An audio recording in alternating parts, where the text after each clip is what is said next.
Baik, assalamualaikum warahmatullahi wabarakatuh. Oke, saya di sini perwakilan dari kelompok 5 akan sedikit menjelaskan tentang RPP yang yang sudah kami buat ya, tentang tekanan pada zat cair.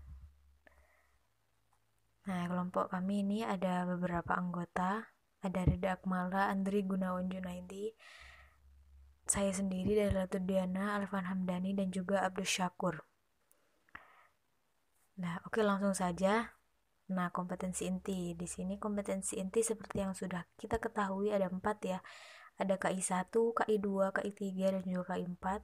Di mana KI1 ini tentang ketuhanan atau religius, KI2 sosial, KI3 itu kognitif atau pengetahuannya, kemudian KI4 keterampilan atau psikomotoriknya siswa, seperti itu. Kemudian lanjut, di sini kelompok kami mengambil KD 3.8 kelas 8 SMP semester 2 ya. Yaitu KD-nya menjelaskan tekanan zat dan penerapannya dalam kehidupan sehari-hari, termasuk tekanan darah ya, seperti pada tekanan darah kita, kemudian osmosis, kapilaritas jaringan angkut pada tumbuhan. Dan 4.8 menyajikan data hasil percobaan untuk menyelidiki tekanan zat cair pada kedalaman tertentu, gaya apung, dan kapilaritas misalnya dalam batang tumbuhan. Jadi KD-nya yang 4.8 ini kita dapat menyajikan data hasil percobaan. Jadi nanti kita diminta untuk bereksperimen seperti itu. Sementara indikatornya di sini ada beberapa ya.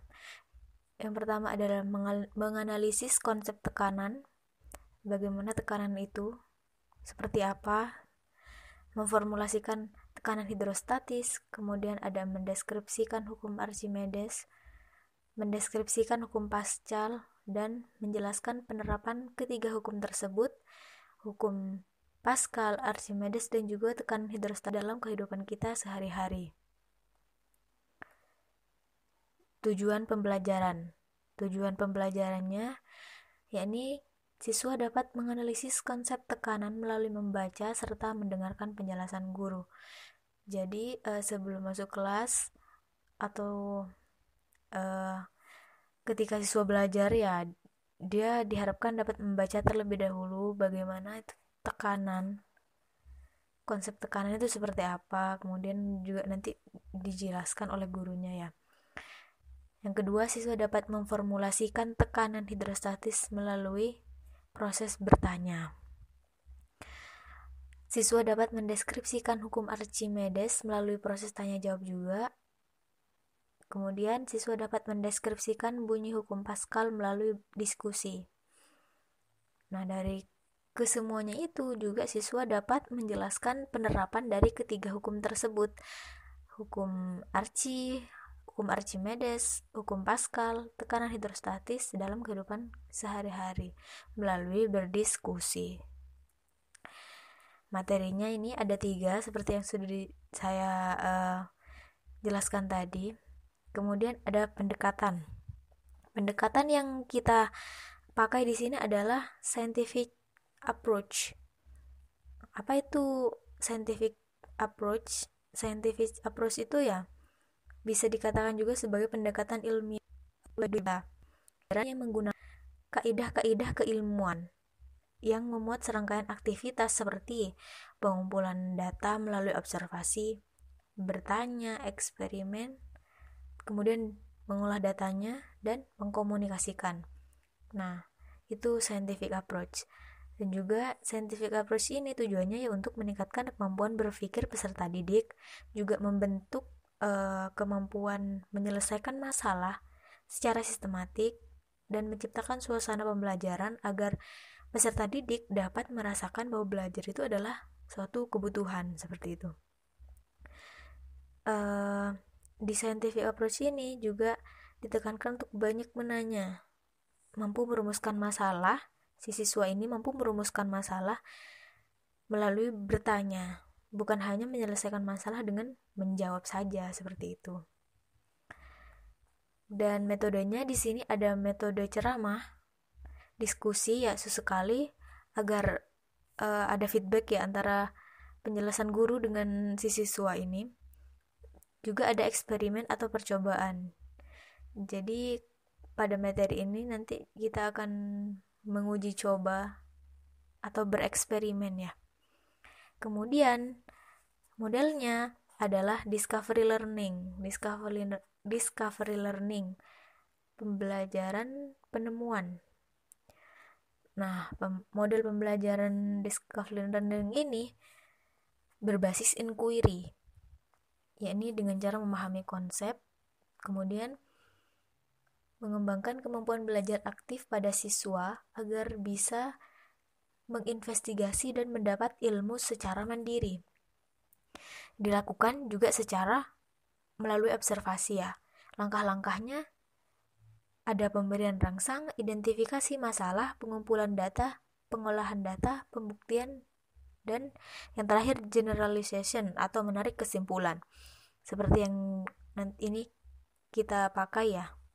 Nah, di langkah-langkah pembelajarannya, sintaknya ya, seperti yang sudah saya jelaskan tadi, ada stimulasi terlebih dahulu, pemberian rangsang, kemudian ada di kegiatan intinya ada pembahasan tugas, identifikasi masalah, mengobservasi, mengumpulkan data. Jadi sesuai ya dengan model dan pendekatan yang kita gunakan. Pada pertemuan pertama distimulasi dulu ya.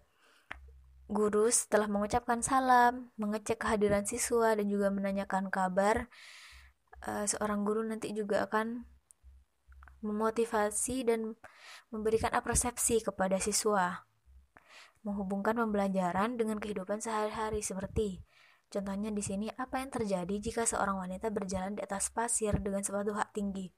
Nah, ini untuk memancing pengetahuan siswa. Jadi siswa nanti ini bisa berpikir melalui pertanyaan yang diajukan oleh guru ini. Untuk nanti kita akan sampai kepada inti pembelajaran kita, seperti itu. Seperti itu tadi konsep tekanan ya. Dan juga ini, kenapa penyelam yang menyelam sangat dalam itu telinganya pasti akan sakit. Nah, itu nanti juga siswa akan diajak berpikir terlebih dahulu sampai kemudian nanti sampai pada pembahasan pada pertemuan pertama ini, tekanan hidrostatis ya. Nah, setelah itu di kegiatan intinya ini guru membagi siswa menjadi 5 kelompok. Kemudian secara berkelompok siswa akan mengamati beberapa alat tekanan zat cair dan mengamati cara kerja pesawat HALT. Pesawat HALT itu seperti yang kita ketahui yang biasanya di buku-buku itu ya, pipa berbentuk U, ada karton, ada corong, seperti itu. Nah, siswa akan mengamati alat-alat itu. Nah, bagaimana cara kerjanya? Nah, nanti ini secara berkelompok siswa mengolah hasil pengamatan dan hasil diskusi tentang cara kerja pesawat HALT tadi. Untuk kemudian siswa ini nanti memverifikasi hasil pengamatannya dengan teori. Nah, setelah itu baru guru akan menanggapi hasil diskusi siswa dan juga memberikan konfirmasi yang sebenarnya. Kemudian nanti ini dijelaskan oleh guru bagaimana bisa seperti itu. Seperti itu. Dan secara berkelompok siswa mempresentasikan hasil pengamatan dan hasil diskusinya. Nah, untuk evaluasinya, guru juga nanti akan mereview hasil pembelajaran tentang konsep tekanan dan tekanan hidrostatis, kemudian akan memberikan soal evaluasi untuk menguji pemahaman peserta didik setelah melalui proses pembelajaran, seperti itu. Kemudian di pertemuan baik untuk pertemuan kedua sama ya, langkah-langkah pembelajarannya, sintaksnya juga sama. Cuman ini di pertemuan kedua nanti guru akan sedikit merecall, mengingatkan kembali siswa terkait materi yang sudah dipelajari kemarin, seperti itu. Nah, pertemuan kedua ini materinya hukum Archimedes ya. Nah, guru juga nanti akan membagi lagi menjadi 5 kelompok seperti pertemuan pertama. Nah, secara berkelompok nanti siswa akan mengamati telur yang dimasukkan ke dalam air, kemudian perlahan-lahan ditambah sedikit demi sedikit garam dapur. Itu siswa akan mengamati proses tersebut, bagaimana hasil akhirnya nanti, seperti itu.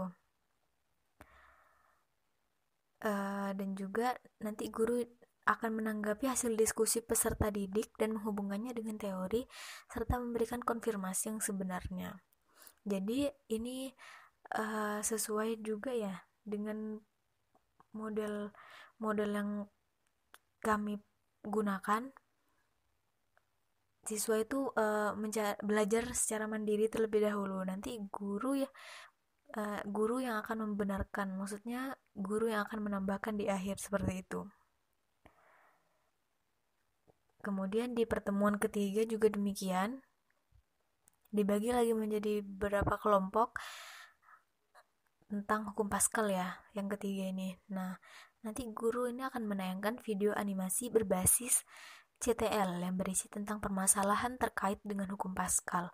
Peserta didik memperhatikan tayangan video dengan seksama. Nah, secara berkelompok nanti peserta didik akan menganalisis permasalahan-permasalahan yang terjadi melalui percobaan, seperti itu. Guru meminta siswa untuk mempresentasikan hasil percobaannya, kemudian nanti guru akan menanggapi hasil diskusi dan menghubungkannya dengan teori. Di akhir, guru juga akan menarik suatu kesimpulan dan memberikan soal evaluasi untuk menguji pemahaman si peserta didik tadi setelah melalui serangkaian proses pembelajarannya, seperti itu. Nah, media dan alat serta sumber belajar. Media yang dipakai di sini adalah alat-alat percobaan seperti pesawat HAL tadi, kemudian bereksperimen tentang telur yang dimasukkan ke dalam air tadi, video penerapan hukum Pascal, juga ada PowerPoint ya. Nah, sumber belajarnya bisa melalui BSE, buku sekolah elektronik, KTSP, serta kurikulum 2013, buku paket IPA yang relevan juga. Ada LUK dan LKS. Penilaian di sini, jenis penilaian yang dipakai, penilaian afektif, dan psikomotor ya. Nah, di afektif kita menggunakan lembar pengamatan sikap, di kognitif juga demikian, menggunakan lembar pengamatan sikap, serta di penilaian psikomotorik baru di sini guru akan menyertakan lembar observasi kerja siswa untuk menilai seberapa keterampilan yang dimiliki oleh siswa tersebut, seperti itu. Bentuk instrumennya ini seperti ini. Ada penilaian diri, penilaian antar peserta didik pada afektif, kemudian yang kognitif ada tes tulis, dan di psikomotoriknya ada penilaian praktik, di mana bentuk instrumennya ini menggunakan lembar kerja siswa, seperti itu. Saya rasa hanya itu saja yang dapat kami sampaikan, kurang lebihnya mohon maaf apabila ada salah-salah kata. Wassalamualaikum warahmatullahi wabarakatuh.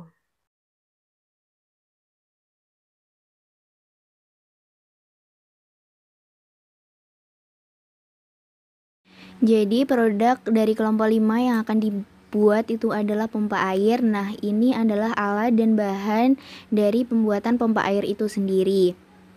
Yang pertama ada galon beserta tutupnya, yang kedua ada botol Sprite beserta tutupnya, kemudian ada kran, kemudian ada selang, ada gunting, kemudian ada korek api, selanjutnya ada lem bakar, dan ada spidol bird marker. Nah, selanjutnya yaitu cara pembuatan pompa airnya. Yang pertama yaitu lubangi tutup botol Sprite. Yang kedua, melubangi untuk tempat kerannya. Nah, untuk mempermudah melubanginya, jangan lupa untuk membuat polanya terlebih dahulu dengan spidol. Setelah terbentuk polanya, kita lubangin dengan gunting.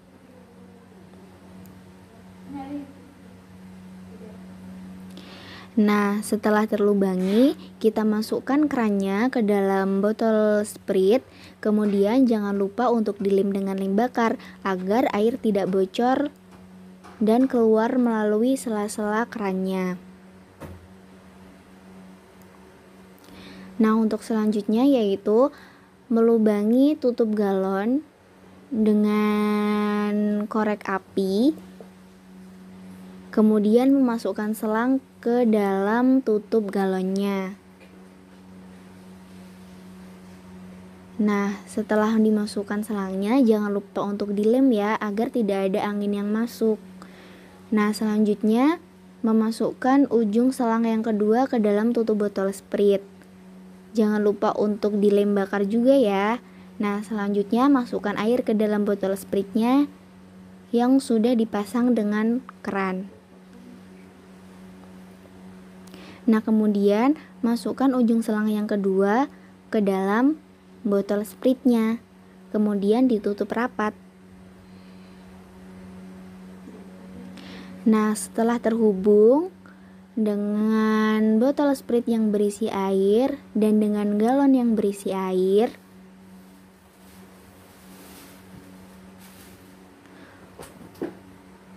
untuk selanjutnya adalah tahap uji coba. Nah, perhatikan baik-baik ketika keran itu dibuka, maka air itu akan keluar dari keran tersebut sesuai tekanan air yang dihasilkan. Jadi begitulah produk pompa air yang telah dibuat oleh kelompok 5.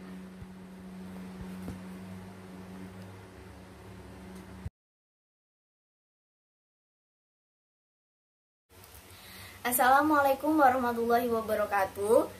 Jadi itulah produk yang dibuat oleh kelompok 5, yaitu pompa air, yang mana cara kerja pompa air di sini yaitu air akan masuk ke dalam selang yang telah dikaitkan dengan tutup galon, dan air itu akan keluar melalui selang yang dikaitkan dengan tutup botol. Nah, kemudian ketika keran itu dibuka, maka air keluar dari keran. Nah, air yang keluar dari keran itu bisa deras atau enggak tergantung tekanan yang dihasilkan. Nah, begitulah cara kerja dari pompa air tersebut. Jadi, pompa air ini itu menerapkan tekanan zat cair, yang mana kedalaman zat cair dan massa jenis zat cair itu mempengaruhi tekanan yang dihasilkan oleh zat cair, atau biasa disebut dengan tekanan hidrostatis, yang mana kedalaman zat cair itu semakin dalam zat cair, maka semakin besar tekanan yang dihasilkan. Semakin besar massa jenis zat cair, maka semakin besar pula tekanan zat cair yang dihasilkan. Nah, begitulah penjelasan terkait produk yang telah kelompok 5 buat. Juga itulah penjelasan RPP yang telah kelompok 5 buat. Semoga bermanfaat bagi kalian. Kurang lebihnya mohon maaf. Wassalamualaikum warahmatullahi wabarakatuh.